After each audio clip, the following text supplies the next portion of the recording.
So, there are many different dynamics that govern the interactions between men and women: economic, societal. But what happens when two individuals decide to get to know each other?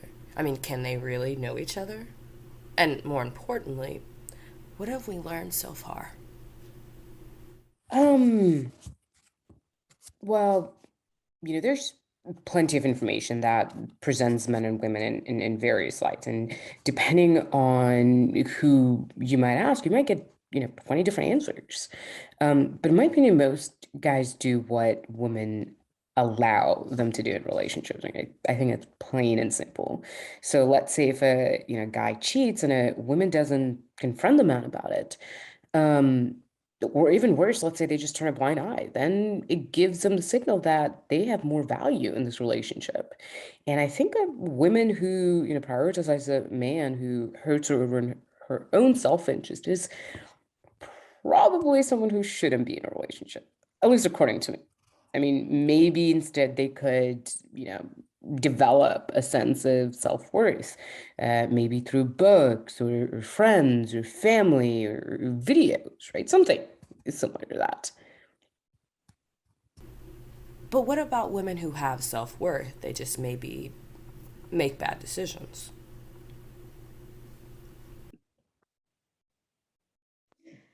Well, I think it really stems from the fact that plenty of women in this world want a relationship with who they consider to be an alpha male, whether they admit it or not. And unfortunately, most of these guys are in prison. Not that I think it's a deterrent. And I think the same can be said about for guys as well. They wouldn't mind having what they, the so-called bat chick by their side. So honestly, this leads me to the conclusion that really women want men to change, and then men want women to stay the same, right? And let's put it this way: women want men to change because they tend to change, and vice versa, right? Men want women to stay the same because they tend to stay the same. And you see this all the time. Like you'll, have a woman who sees a guy with everything and she wants in the short term, and she thinks, well, she'll just train him to the man she wants, and of course it never really happens. I think it always reminds me of, it's kind of like eating ice cream every single day and hoping eventually it will become healthy. Not that it's ever going to, right? At one point, you're really going to get chubby and depressed, and you're going to hate it. Um, or you meet a guy that meets perfect women and thinks she's perfect. But what's going to happen is after a while, they've been together, the woman's going to start to relax a little bit more, and the man ultimately becomes kind of disillusioned. All right, well, not to sound like a pessimist, but it sounds like what you're saying is that couples are doomed from the start. And how can that be the case if we have so many different avenues for relationship advice? I mean, from videos to books.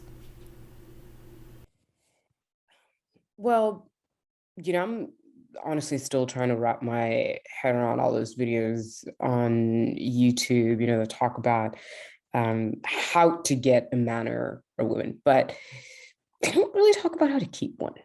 Right? And that's because most of the advice geared towards getting someone is the exact opposite of what is necessary to keep a person, right? They talk about how to make people submit. But the truth is animals submit, people respect, right? And to be clear, like if it's done mutually, like let's say in Ephesians chapter 5, I think verses 12, like in the Bible, I don't really see a problem with that. But if you're in a situation where you're trying to get someone to submit, or they're doing this to you, then it's not necessarily about relations, about conquest, right? This brings back a memory. I went on a date with this guy, and he asked me, um, "Do I want to be treated like equals or like a woman?" And he asked this question and just sat back and smiled like my head was supposed to explode. So I told him, "It depends. How are women supposed to be treated?" Then I sat back and watched his head explode. Um, because here's the thing, men are taught, they aren't supposed to be chasing women, right? And women are taught that they're supposed to make themselves more approachable to men. And the same guys who are then supposed to value these women less in order to maintain power in the relationship. Because uh, the truth is the person who cares the least is the one who has the most control, right? That is until the other person leaves, because now they feel undervalued and they want someone who gives them attention and affection and is willing to open up and be vulnerable. So yeah. Okay. Who is under more pressure in a social setting? Men or women? And of course, let's keep in mind that women have way higher physical standards placed on them than men.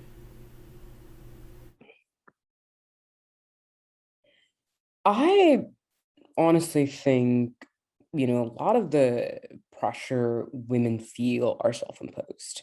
And this is, mainly due to women competing with one another. And regardless of standards set by society, women can get guys much easier than guys can get women.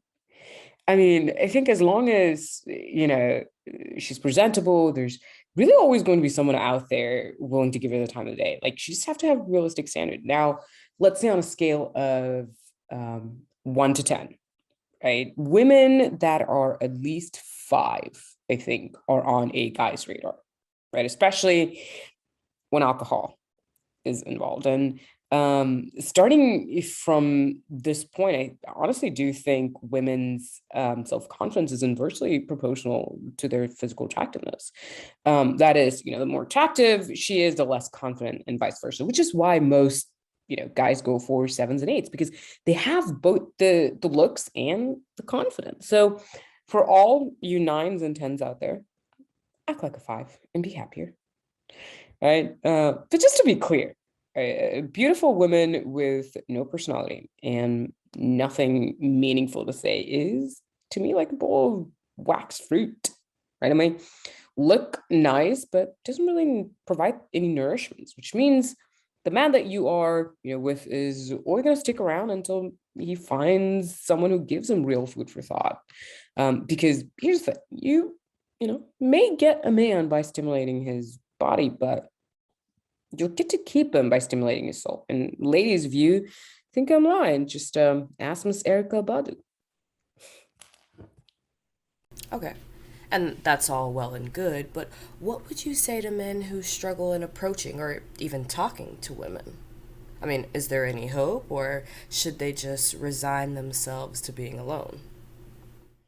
So I'm sure most of you guys have, heard this phrase, there's plenty of fish in the sea. But here's the thing, how many people actually fish? Because, like we were just talking about, a true fisher knows you don't chase a fish, you attract for fish.